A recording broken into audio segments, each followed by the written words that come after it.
اہتمام کرنا پڑے گا۔ اب درود شریف کی دیکھیں کتنی زیادہ فضیلیں ہیں۔ ایک درود شریف پڑھنا ہے آپ نے، ایک تسبیح کا اہتمام کریں، صبح ایک تسبیح کا اہتمام کریں، شام کو جناب تسلی سے پڑھ لینا۔ 24 گھنٹے ہم دنیا کے کام ہی کرتے ہیں نا، کچھ اپنی زندگی سنوارنے کے لیے، دنیا اور آخرت سنوارنے کے لیے بھی تو کچھ کام کرنے ہیں نا، تھوڑا سا ٹائم دینا پڑے گا لازمی اور لازمی۔ جتنے بھی مصروف ہیں، اگر کاروباری حضرات ہیں تو وہ اپنی کاروبار کی جگہ پہ پڑھ سکتے ہیں۔ جب کوئی گاہک نہیں آ رہا، فضول میں باتیں کرنے کے بجائے، ادھر ادھر کی باتیں کرنے کے بجائے، لوگوں کی برائیاں کرنے کے بجائے درود شریف کا اہتمام کیا جا سکتا ہے۔ کتنا آسان ہے۔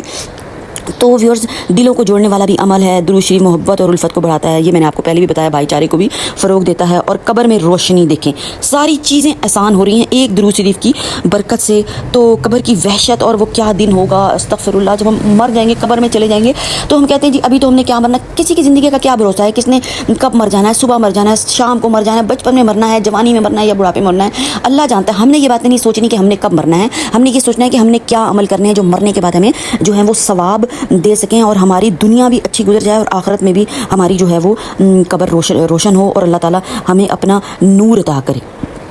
تو ویورز، اور کیا ہوتا ہے، اللہ اور اس کے فرشتے بھی درود بھیجتے ہیں جو نبی کریم صلی اللہ علیہ وسلم پر درود بھیجتا ہے۔ یعنی درود پڑھنا اللہ کا پسندیدہ کاموں میں سے ایک کام ہے، اللہ کے پسندیدہ کاموں میں سے، یعنی کہ اللہ اتنا زیادہ پسند کرتے ہیں۔